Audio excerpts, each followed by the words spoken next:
If I open my 73 diaries, I see I was in the hotel Niagara that day in Herat. See the story, it is here.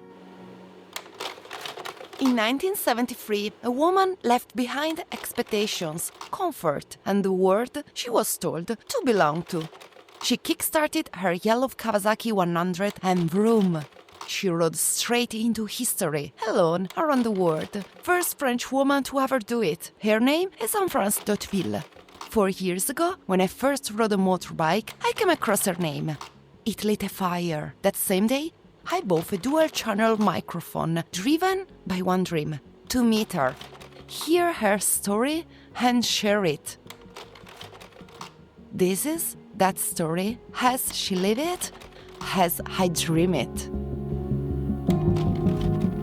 Ciao, Anne-France. Bonjour. Bonjour. I'm very happy to listen to you today. I'm so happy to be invited by you. Welcome to Italy. I'm so glad. So, Anne-France, you wrote and you tell that your life began at 27. You were raised from your family as they wanted, and you obeyed, but you were nothing. And how did you move from a path chosen by others to one that you created? Well, you must know that the life of my parents have been destroyed by the war. My mother was born in 1912, my father in 1910. So, there are people from the 19th century, and they got 2 wars in their life. So how do you find your roots after such a shock? They got 2 children, and suddenly the world changed completely. So I got an education of the 19th century, and I fell into the 20th century with what do I do? So what do? I go away. And I began to find myself a job, and I began to be creative in advertisement agencies. And I made a career as an advertiser, creating promotion campaigns for washing machine powder, for the Moroccan tourism, for etc., anything. And I made money. And I had I was renting a nice apartment in Paris. Good. Arrived 68 and French on strike. And I had a beautiful fiancé. And I was living there, and my office was there, and everybody was on strike, and I went to work because that's my bourgeois way of thinking. I don't go on strike. Well, but I had to work. So at the end of the revolution, I went to buy the only thing I could drive, apart from a bicycle. It was a moped, a 50cc Honda. And I began to drive my Honda. In time, the fiancé evaporated, which is very French. If I did not evaporate on my side, arrived the time of the holidays, and I said to the friends in the agency, "Oh, I will go and see the Mediterranean." "Yes, you go by train." No, I take the moped." "You're crazy, you see." And I drove 60 kilometers an hour from Paris up to the Mediterranean, through the mountains, through the valleys. It was gorgeous. So I came back and got my driving license for motorcycles in 70. Bought myself bultacos, which were in those times Spanish motorcycles, 125 first, and after the Metralla, which was a bomb 250.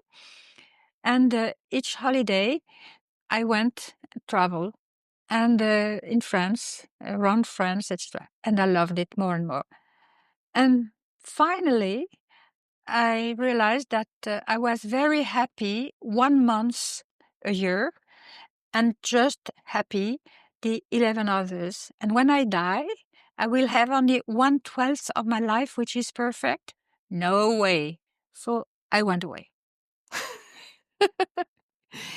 And we arrive in 1972, when you riding your motorbike, you set off for the Orion Raid from Paris to Isfahan. Yes. But not only Isfahan in Iran, you arrived to Afghanistan, to Pakistan. 105 men started from the trip with you, and only you and other 5 men, you reached Iran, Afghanistan and Pakistan. And after you went back home, back in Paris, you heard rumors. People were saying, oh, she didn't do the trip.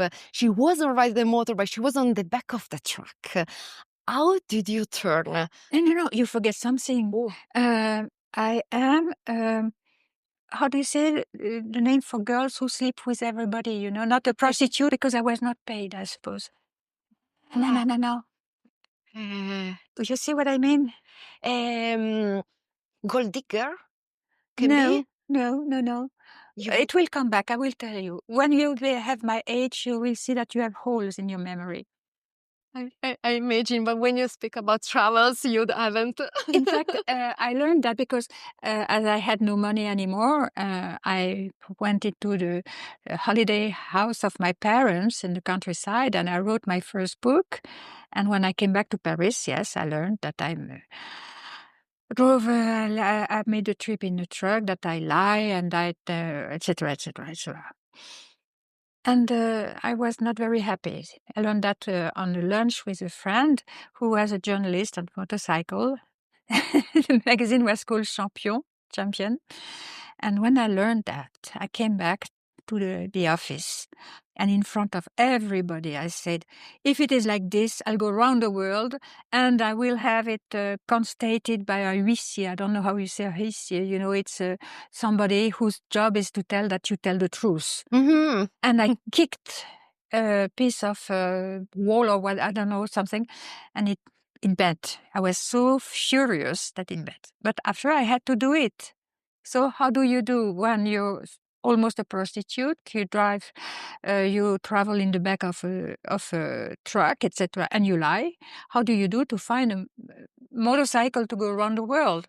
The first problem was to have a ticket because I thought in my idea I'd do first something which is very long, but I'm sure that it is. They have macadam on the roads, Mm-hmm. So Canada, Alaska, it's long, it's far away, it's perfect.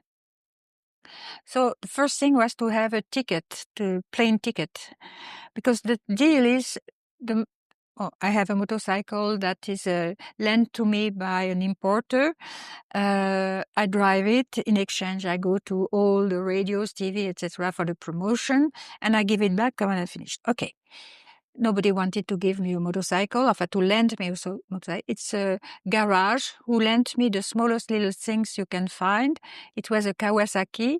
It was written 125. I thought it was 1 cylinder, 2 strokes, 5 gears. It was 100cc. I would have known that. Maybe I wouldn't now. Second, how do I find a plane ticket? A friend of mine was working for Air Canada, and she said, okay, you make lunch for us. I come with the director of promotion, of advertisement, etc. I was living because I had no money anymore, in the garage of a friend of mine next to a little river. So I go and buy meat. I buy a bottle of whiskey to try to make a good lunch, And I had 2 cats, Fun and Julie. And the 2 cats saw that there was something which is not normal. So they arrive, we drink the aperitif, okay, very well. And after I put the first dish on the table, all very well. And on the third stroke, I put the meat with the potatoes around. And Julie, the black cat, who really wanted to help me, jumped on the table with the most beautiful gift she can give to her love. It was a water rat she had killed. And she had the water rat in the teeth, and she put it, purring with happiness, on the side of the dish. What a gift! The others, they were completely white. And I got my ticket because I got the reflex, I don't know how you say. I jumped on my camera and took a picture. So they saw that I'm a very good professional. and got my plane ticket thanks to the cat. Amazing. The cat you miss very much. Every time you started your adventures, you were always thinking, oh, I'm coming back to my cats Yeah. all the time. Yes. But about your Yellow Kawa, that after all the breakdowns you had during the journey and after all the names you gave actually to that motorbike, when you went back No, home... they were not named, they were insults. Insult! One more colorful than others.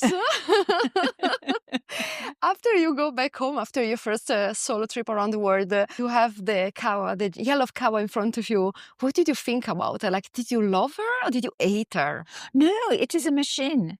I mean, I have met when I was a freelance journalist, some guys who are wonderful cooks. They are not in love with the pressure cooker. You know, it is a tool.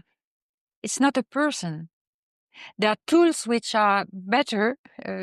For example, the motorcycle on which was the best to drive, in my opinion, was the 750 BMW when I toured around Australia, which was gorgeous to drive on the good road, on the corrugated iron tracks, etc., etc. But it is a tool. It's not a person. Where is it now? The Yellow Kawa. Do you know? No, they gave it to me. In fact, it's not Kawasaki who gave it to me. It is. It was the owner of a shop. He had a very good idea. People come here to fix their engine, but he has two. How do you say? Two people, two mechanics who tell them how to help them a little bit. But people pay to do the job and learn how to do it. So that was very intelligent. It was called, it will come back also. Motorrelais, that was the name. Motorrelais. And he gave me the motorcycle at the end because, and I think I gave it to somebody. I don't remember who. Okay. You said goodbye to her, like all the people you encounter along the way. Like you started your journey solo, and then along the way, starting from Alaska, you met so many people on the way. What all this country represent for you? Like, is about recognizing each other on the road? Is it like why all the people you have been, they have been in your life, you wouldn't bring them on the trip? No, I mean, I'm on a road, I'm a loner. What I loved and what was gorgeous for me was to be by myself and ride long alone and ride as when you are on the sea on a boat. You see, it's the same sensation. And I loved that. Well, you are in a free country, you have people who ride. Okay, they say, I ride with you. What can I say? Okay, you ride with me. First, I forbid that you go on stops, even hashish, even grass. No way. I hate that. Second, I'm sorry, but we will not sleep together. 3, we sleep, yes, but each one his tent in a campground. Accept it or you go away. So I found myself with a sort of Santa Claus, huge one on a huge motorcycle, who drove next to me, okay. After 2 others came, one was a cop of Chicago who went away with the money of the precinct. The other one was also a thief, but I don't remember. The third one was on a trike, beautiful, stinking. And how do you call those guys, you know, who put girls on the pavement to make money? A pimp. A pimp. Yes, he was a pimp. So I was with 2 thieves and a pimp. And arrived a young, crazy guy on a Ducati. And he had a specialty. When we went on the Alaska highway, this time, yes, there was a gravel road, something like 600 kilometers of bloody gravel, as they say in Australia.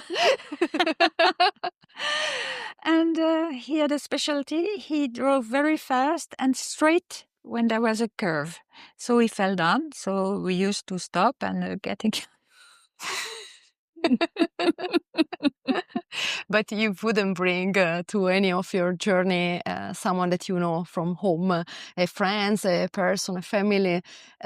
You share the road for a part of the road with a complete strangers that sometimes they become friends for life. No, no, no, they just passes by. Mm-hmm. You know, I have friends for life, but we share something different. There are people I would maybe never have talked to in my normal life. They are here. So we find something which creates a link or not. I mean, I was not friend with the pimp, the thieves, etc. The Santa Claus was an interesting person, and he had a very interesting story. But no, they're not friends. You see, travel is just like being in the stars. It's not your world. You are in another world. And when I come back home, I go back to my world, and that's where I write my book, and I understand what I did. When are your books born? Like on the road, No, or no. when you go back home? No. For example, you see, I talked yesterday with Elspeth Bird, you know, this English woman who made those extraordinary travels. And she was explaining that she took notes, that she had lots of precisions in her papers and the thing that she sent back home, etc.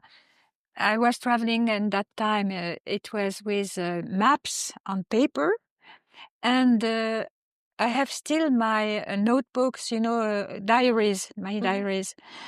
I have only the name of the place where I sit, where I stop at night, that's all. But if I open my 73 notebook, diary, sorry, I see I was in the hotel Niagara that day in Herat, and I see the story of the little dog, I see the story of the shower, I see the story, it is here. You remember everything, like your travels, or it's just about what you lived during your journeys? That we talked before. You have such a perfect memory about all the places you have been, the people you have met. Oh, yes.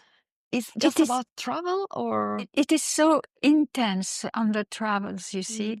So strong, so magic, so beautiful, so incredible, so impossible. How can I be by myself in a civilization which is completely the opposite of mine? How can I have a communication with women, for example, who live under a veil? How can I have a communication with men with a turban, with a big knife, and who live in another reality than mine? But it does exist. you have found a middle ground in which you and those people you met? In fact, I think it's curiosity on both sides, which is the link. It is, who are you? So when they see and they wonder really, you know. I was in the north of Iran, getting out of Afghanistan, and I was driving to Tehran. And there is a car who passes me, and maybe 3 kilometers later, that car stops, and I see 2 girls and a guy, and they make me stop. So I stop, say, problem. And they were speaking English and said, no, but we were wondering, are you a boy? Are you a girl? No, I'm a girl. I'm French. So we speak a little bit in English. And okay. And I say, and you, who are you? Oh, we're working for planning familial. I don't know how you say that, you know, family planning. Mm-hmm. Oh, yes, incredible. Wow, bravo, etc. Planning familial in Iran, in a Muslim country. Good. And goodbye. I go back to my motorcycle. They go to their car. And 5 kilometers later, they stop me and say, we were wondering, are you a boy or are you a girl? And I said, family planning isn't a problem in Iran. Change. But in fact, in your books, you wrote all attached a girl who ride a motorbike. Is it even possible to separate a rider from a female rider? Because sometimes it's like it's different. It has been different on your journeys when someone arrived and saw you, and you were a girl riding a motorbike. Did it help you on your journey? Oh, yes, definitely. In that time, in the Muslim countries, a woman alone was absolutely precious. She was, comment est-ce qu'on peut dire? They had a duty of protection and respect. And I made a TEDx conference, and in that TEDx conference, the theme was impossible. So it looks impossible to go by yourself in a country where people do not suicide themselves because they live there. So the idea of impossible to be a girl in Afghanistan, well, already it is crazy, but it's a good idea. And for example, I said that a number of times I was eating on the little sheds, you saw that when you're traveling, little plank restaurants on the side of the road for nothing, and you eat, and the moment to go to pay, somebody had paid for me and gone away. Did it happen to you, that? Yes. Yeah, it happened to me in Iran and Turkey. Yes. So many people, and in Iraq as well. I saw that I was not more a female rider, but I was just a guest, and they want to honor the guest. The guest and the woman who has in their ID the courage to trust them. And I think it was like a recognition of their honor. Did you learn that along the way, or do you think that this openness you have, this sense of humanity, it came while traveling? I couldn't understand that. I got an education which is very French. Everybody knows that we are the best in the world, of course, so we are superior. Everybody knows that if your skin is dark, you're inferior, and it couldn't work. I mean, it was not possible anymore, you see. In our society, in my head, etc., couldn't. But you had to check. And still now, when I talk with people in France or elsewhere, and I say I've been alone by myself in Afghanistan, etc., but you were not scared? Or what? What? In every country, there is a, how do you say? It's not a law, but it is a functioning. Afghanistan was absolutely gorgeous and perfect in the day. But at night, you shouldn't be out, because at night, in that time, you had armed bands who were attacking trucks during the night, who were driving during the night. So if night was coming, you have to sleep somewhere, but not in the out. On the first trip, there were two Americans who were the Kuntz brothers. They were working for the peace in the world, as they used to do in the 68 and 72, okay? So they were working and they were crossing Afghanistan. And I met them going towards Pakistan. So there were two brothers, okay? Interesting person, really. And on the way back, we talked again. They were between Kabul and the Khyber Pass. And they had adopted a dog. And walking, they had a sort of a donkey or something, which was a pulling cart. They had adopted a dog, and they slept on the side of the road. And during the night, a band of killers made a noise. The dog barked. They began to shoot 100 or 30 or, I don't know, 10 meters from where they... And one of the boys died, the younger brother, and the other got 3 bullets in the belly. That was it. So you have to respect some rules.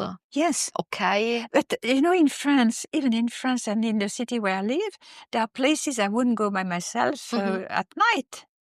in every place there are rules. Yeah, sure. And you have crazy people, and you have violence also, and you have the best and the worst. Okay. I saw in your book you were sleeping mainly outside in Alaska, in Canada, mainly like with a In piece of campgrounds, always in campgrounds. with a piece of plastic.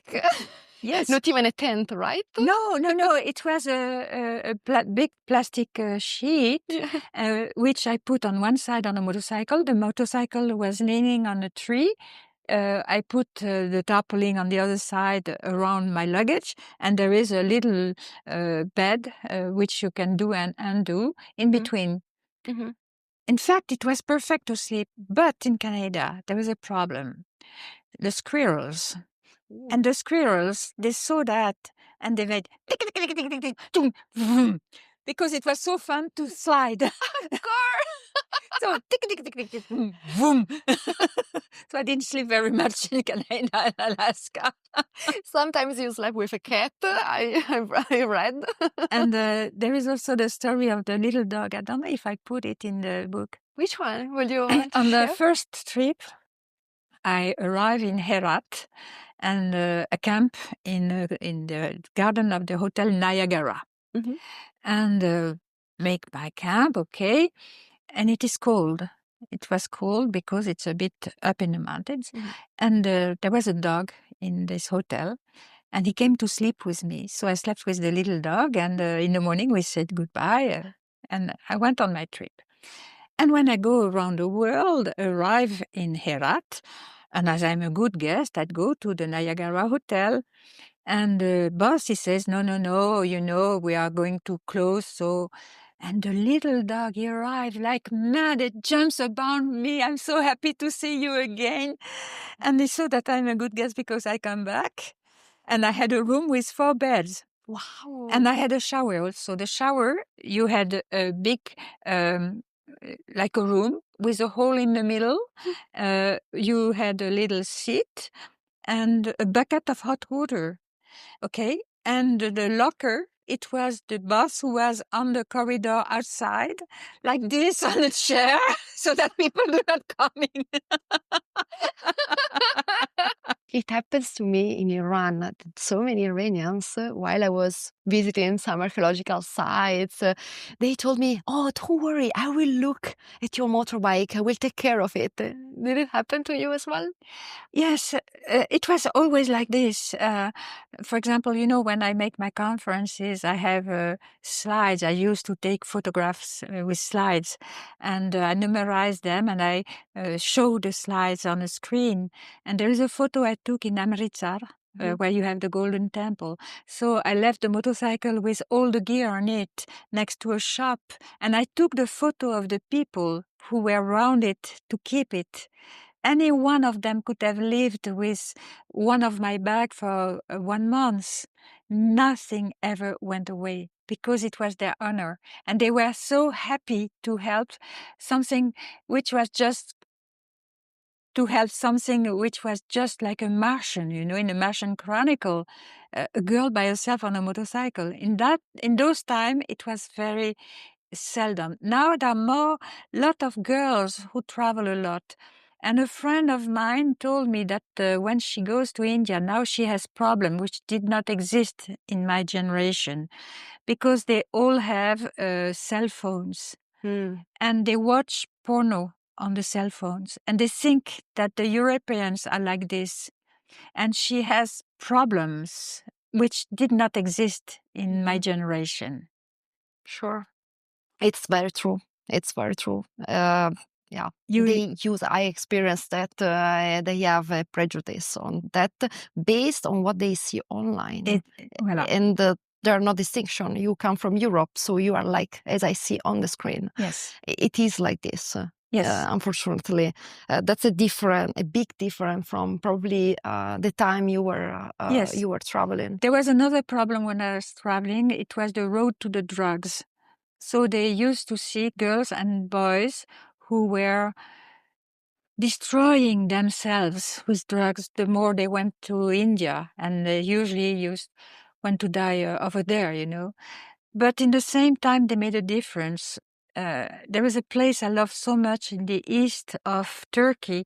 It was what was the name of that out of the little city? It will come. East of Turkey. East of Turkey. Agra, Agre. Agra. Agre. And I went to the Hotel Duck, which was perfect. You've been there? I've been there.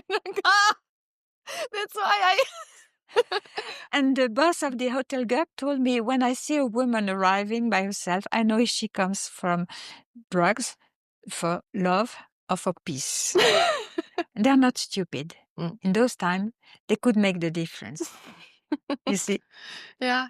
But I think that now, what they take for truth on those bloody telephones, it's another way, it's another humanity. It's not my story anymore. You said many times you were like a TV, a color TV for those people. Yes. And did you understand what did you represent for them? No, not at all. All the children and the family that will put the children on your motorbike to have it. Yeah, because they thought I was very courageous, because they know the dangers of their countries. I mean, every country has its dangers. So they know that if I come here, also I can meet dangers. So it means in the eyes that I have courage. No, it's just curiosity, you see? And they honored me also with their children. It was always that we honor you because you come to our place. They were proud of their land and their way of life and everything. I loved when you wrote in the book about Afghanistan. The second time on your around the world trip, you said it was like riding along a memory lane. You have been recalling all the places you have been and looking for the people also that you met on your first trip.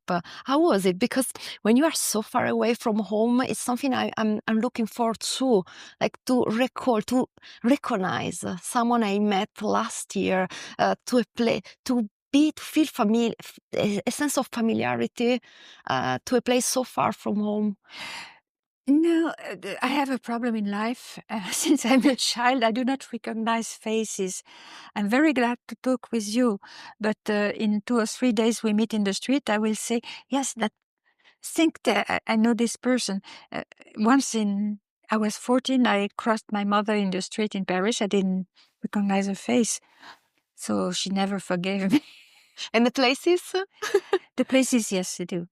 The places, yes, of course, and I find my way. If I go back to Kabul, for example, I will find my way to the Columbus restaurant, to etc., etc. Yes, I will. What does it represent for you? Go back to a place you have already been traveling. It's pleasure. It's happiness. It is. What could I say? It's Virginia Woolf who said, "You never go home." And it is true, because I'm not the same ape after as I was before. The place had changed, so I never go home. But it is a home again, because there is something which is linked to a sort of a very tiny little root. But it is a tiny little root because I left a little bit of myself here, you see?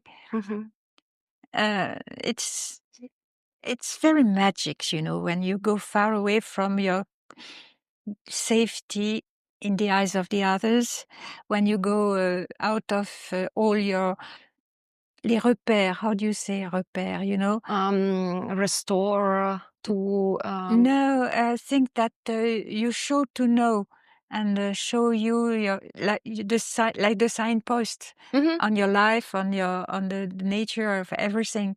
Yeah. So I would still have signposts if I went back on the track to Bamiyan or on the South Road. No, they say that it has been destroyed, the South Road now.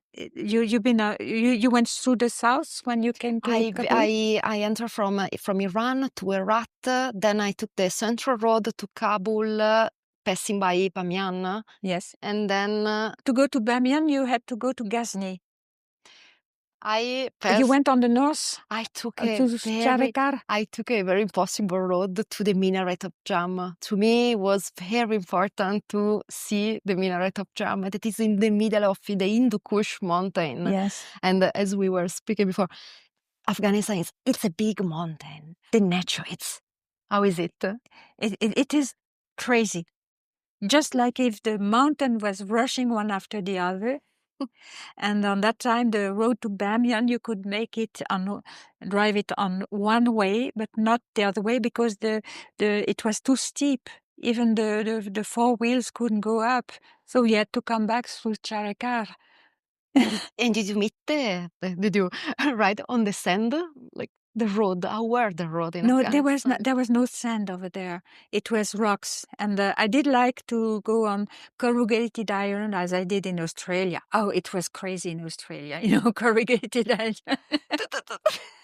That's like this. And suddenly you have a piece of very shallow sand and the motorcycle suddenly, and you try not to fall.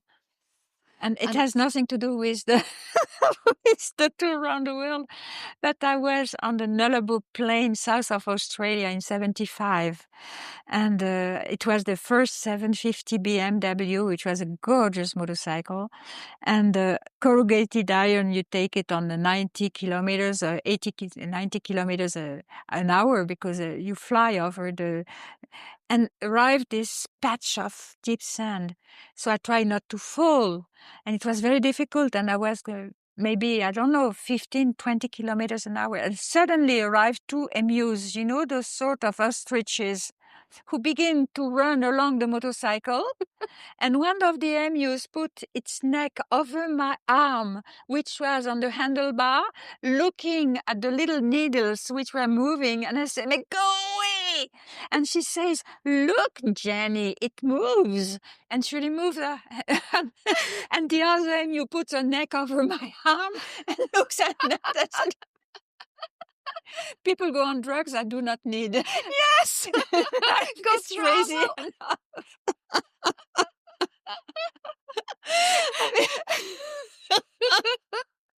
I'm laughing, but I was laughing so much while I was reading your book. You write it's so joyful. The way you write, it's like this. Do you think the way you write books represent how you are as a person? Is the same, like is a mirror? You cannot. Maybe you can lie, but if you lie when you write, it's not a book. It's not a book. It's no. When I write my books, it's out of time. I'm again on the motorcycle, again 50 years ago. You see, it's incredible. It's magic to write. It's magic to write. It's such a happiness. And besides, I have all these photos of this.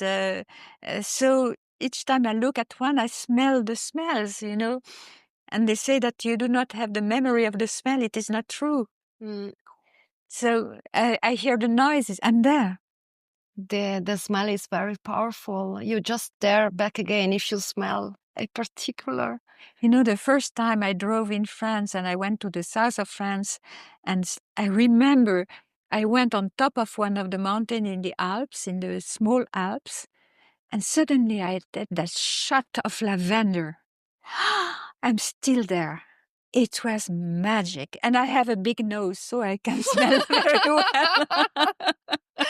But pictures, you said, played a big role on your journeys. Yes, because in that time, when you take the picture of somebody in those countries, they thought that you're taking part of their soul. So it was not a good education to take a picture of people. So you could take pictures of crowds. And going to Bamiyan and stop in the Chaikhana, one of those places where you eat in the middle of the mountain. And there were 4 Afghans which were sitting on the, in front, the platform in front, the entrance. Yeah. drinking tea, talking, etc. So I stop the motorcycle, and they look at me, say, "Ambrica," means, "Are you American?" If you say no, they don't understand. Francoustan from France, it's okay. We talk. I eat, and they saw that I had a camera, and they saw we talk a little bit with the hands, with etc. And when I went away, they say photo, and they put their hands like this, and they asked me to take a photo, which means that they gave me a part of their soul, and they honored me with that. Can you imagine the gift? Generosity. The beautiful. It's very beautiful. That's it. Yeah, and you still keep a piece of their Yes, soul with you at home. with respect. And we live that, you see. And the most beautiful thing was in Bamiyan. There was I was walking along the street, and there were shops in those tiny little shops. And an old man came to me and said, "Dawa, eyes." Dawa means medicine. Mm-hmm. And he had a problem. And I had those drops, that you put in the eyes when you have too much dust, etc. Mm-hmm. So I took them in my pocket and gave it to him. And he went away. Nothing. Okay. I was happy to help him, but he didn't say thank you, nothing. And I keep on walking and looking at things. And suddenly I think a big kiss on my cheek. And it was the little man who came back and gave me 2 sweets, and a big kiss of a grandfather. I went like this. Happy man. I love that. Together with the couple of magical words like chai and salam. Very, very Oh, famous. oui, it was ara, chai. Ara means Mrs.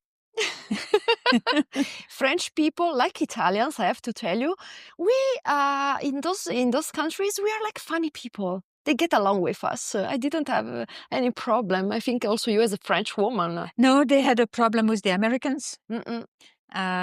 So first thing they say, "Ambrica." Yeah, okay. Francoustan, Ambrica. Ambrica. Alors, well, so I said, France, Afghanistan ici, Ambrica, Francoustan, Ambrica. So what do? I take a little piece of wood and I draw Afghanistan here. Okay. And after on the ground. And I draw Iran here. They don't like Iran. And after I draw, etc., Yugoslavia, etc., Francoustan. Afghanistan, Francoustan, America. So I draw the ocean, but they have no ocean. So I put water and I draw a little fish inside. And on the other side, I put America. And you understand? And after they say, your house. What is your house? So I did with a little piece of wood. I put my house, etc., with the pointed roof, and they have flat roofs. And I put the chimney. What is that? They have no chimneys. How do you explain to an Afghan that you have a chimney? What is the use? So I build a fire like this. I put a big saucepan with tuk, I do that. And I put the smoke that goes through. I mean, it's nothing. We are 5 years old. We are children.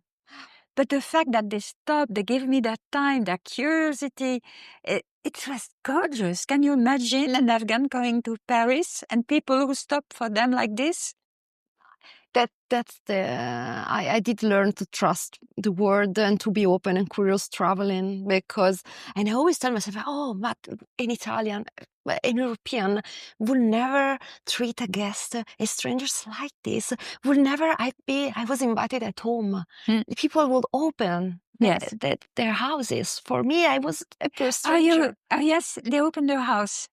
Not very much in my time. No, yeah, in Iran, they want to everyone, you stop to drink some water, you stop along the way, and they invite you at home. Oh, yes. For family, like everyone, car full of people, come to sleep, eat. Ah oui. And indeed, you can communicate, even though you don't share the same language. It's incredible how you communicate. You just told us you were communicating No, on the road. I slept only twice in families. Once in Pakistan, in a little city, I forgot the name, because the hotel was not, there was nothing.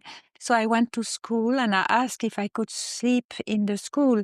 And Mr. and Mrs. Khan, who were the owners, invited me to their place. So we had dinner together. They were very educated people. But the other way was in South America, when I made my South American tour in 81.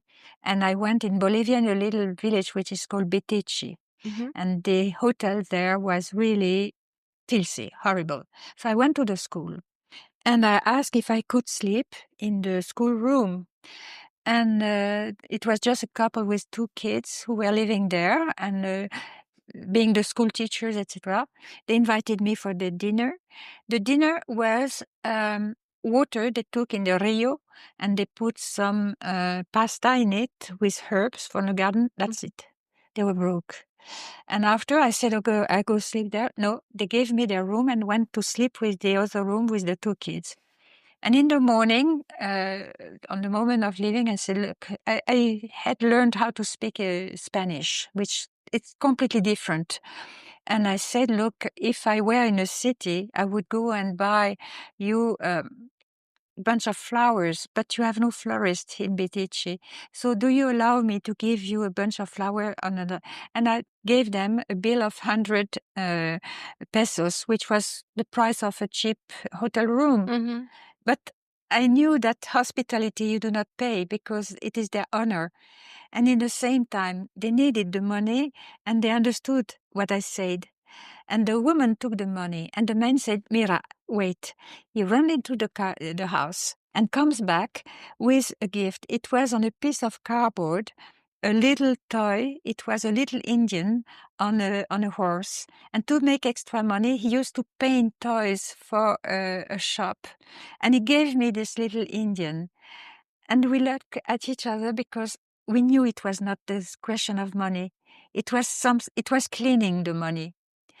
And I said, when I die, the story of this little Indian is so beautiful. I wouldn't like it to go to the dump. And I've been contacted by a motorcycle museum in America, in a little city. It's a BMW museum. It will come back as usual. And in Ohio, in Clarksville. And they made a special window for my trip of South America. I sent the outfit I had, the leather outfit, and I sell 2 or 3 things. And I sent them also the little Indian, which is in this window with the story. Wow. So I can die happily because you gave a beautiful space and people will see it. Yeah, it will keep alive as long as possible. Beautiful. Beautiful. Anne-France, you said the world is my home. Yes. There was a place in which you felt, I can stay here? Or it was a person you met and you felt, I can stay there? I can stop? Or when you choose your freedom unconditionally, there is no place for love, someone else? I had no room for that. I had no love story when traveling. But when I came back, yes. No, it was not that. You see, it's funny because I made an interview on a radio in France, and the guy asked me the same question. I said, no, I stood 7 months in South America, and he looked at me, and I could read in his eyes, I am a real man. I would have got love stories. You see, but he didn't say it. No, I don't like I didn't like short encounters. It would have been a mixture of curiosity, or maybe, look, I fucked the French on the motorcycle. You see, can be so beautiful, and it would have been so ugly. No, I can't. You choose your cats. They don't make exactly the same job. We love them anyway. Yes. Have you ever met a professional rider? They seem always on the rush, they're racing with the motorbike. They're always on the go, always on the rush. But perhaps the most beautiful thing about riding a motorbike is not that you take it easy. You take your time. But you have two mechanics. You have the mechanic which has to last, which is the motorcycle, and you have another mechanic, which is your body. So if you are in a tension which is too intense, if you tired yourself. When I was it was in Ecuador, yes. I was in a mountain. I see a young French arriving on a motorcycle. Here. Oh, and I say, yes, be careful because we are very high. And I said, no, I'm a driver. And, well, okay, I learned that 15 days after he was washed out because you know that if you go fast, you have that pressure of the wind on you and you fight with the wind and the wind. No, you have to last, and the motorcycle has to last as well. So you learn how to take care of yourself. Sleep well, eat, not too much at midday, but at night. Be careful with what you drink, etc. We have two machines. But you were and you are indeed unstoppable, Anne-France. They have to shoot me, yes. Yes. We run out of time, but thank you very much. Can I ask you to sign my copy of your I would Italian love to, edition? if you give me a pen, because That's it is you, and and you have a veil over the head. It was in Iran. You had to have a veil. Yes, it's mandatory. It's mandatory. You and I, we have seen two different Iran and two different Afghanistan. Of course. Completely. Bien sûr. But which is gorgeous is that you could go. Because it has been destroyed, so much deeply destroyed. Yeah. And the fact that you go there, you bring life in those places, that's gorgeous that you do that. And you had such a big motorcycle. Could you pick it up when it fell down? It's more than 200 kilos of motorbike. I always ask for help. Also, for a man, it's an heavy motorbike to pick it up. It's too heavy. It feels light when you ride it, when it falls down. I mean, would you pick again the Kawa? I will. I fell down on the gravel road on that in the deep sand between Sharud and on the north of the sand desert in Iran. And I waited till arrived a truck, stopped the truck. And by hand, I asked the three guys who were out of the truck, please help me to pick up the goods. They don't frustrate. Yes. They saw I was a woman. They said, went into the truck and went away. Yes, okay. Isha.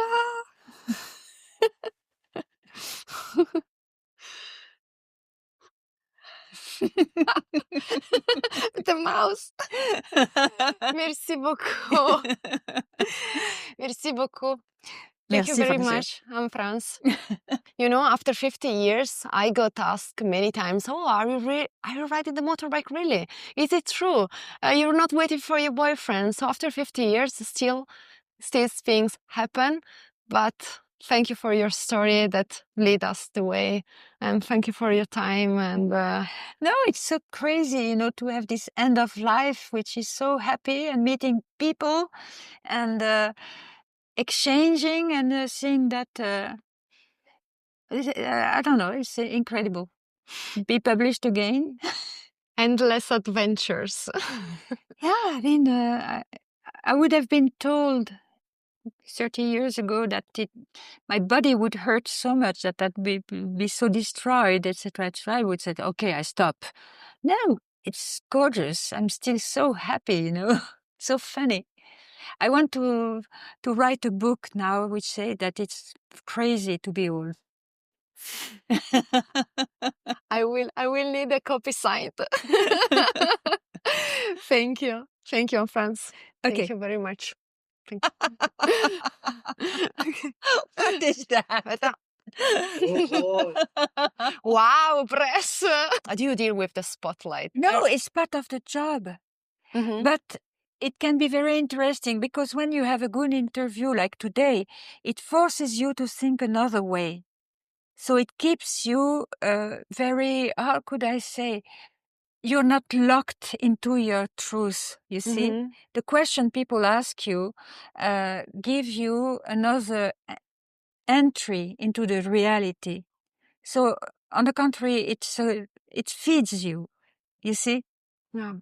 And you have also interviews that just pull things out of you and you're exhausted. Mm. But you gave me energy today, Yes. because you ask questions and you have reactions which are really feeding. So, no, carry on, young man. At the end, I didn't follow any of the questions I prepared. Yes. I had 50 of them, so many. We can talk for days. It's really like dancing, a good interview. I love that. I love the dancing metaphor. Exactly. As a dancer, I appreciate You're a a dancer? lot. I'm a very bad dancer. I have Are no sense you? of rhythm. Are you?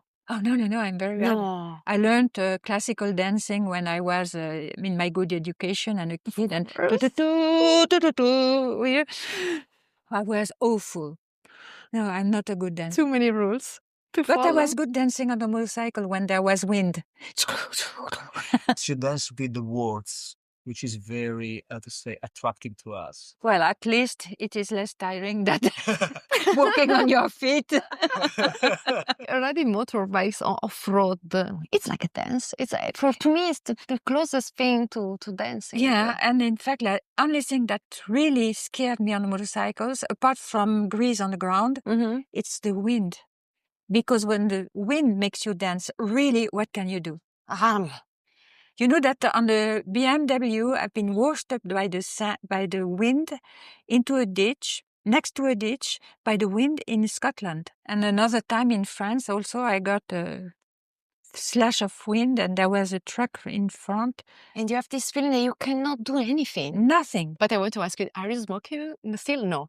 Is that? Gauloise, do you smoke? No, I stopped smoking. When was it? My mother died in 89, I think. So I must have stopped smoking about something like 82 or 83. Ah, it's a lot. Yeah, because I had no money, etc.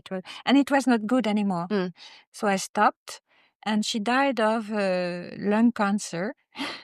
And I went out of the hospital, bought myself a pack of Gauloise Bleu without filter. I could have made a map of the Gauloise Bleu places where you can buy them all around the world, Of course. Including Afghanistan, Yes, I had. And also you had at the border, between Turkey and Iran, the north after Agra. Yeah. What was the name? It was incredible. Doku Bayazit, maybe. Doku Bayazit, yes. Was it? The border town before Iran? Yes. Doku Bayazit. Doku Bayazit, yes. In Australia, you had in Cairns, you had a shop and you had Gauloise Bleu in the middle of nowhere. South America, I didn't smoke anymore, I think. No, it was finished. Thank you, Franz. Those eyes, oh my God. When I was in Bolivia, I went in Sucre, and took a small hotel. And the daughter of the hotel was a nice person. So we decided to have a girls' dinner by herself. We went into a cantina, which is a small hotel, a small restaurant in a garden. And there were 3 soldiers which were drinking beer on a table next to ours, and they were watching us. Don't give a damn. And at the end, one of them, which a bit pissed, arrives to the table and say, "Te vas." he comes back. Te vas. And the third time I said, te vas así me voy a volverte un sapo. Carry on like this, I'm going to turn you into a toad. He turned white and went away. Brave woman and crazy woman. Brave and crazy woman. Normal people are boring.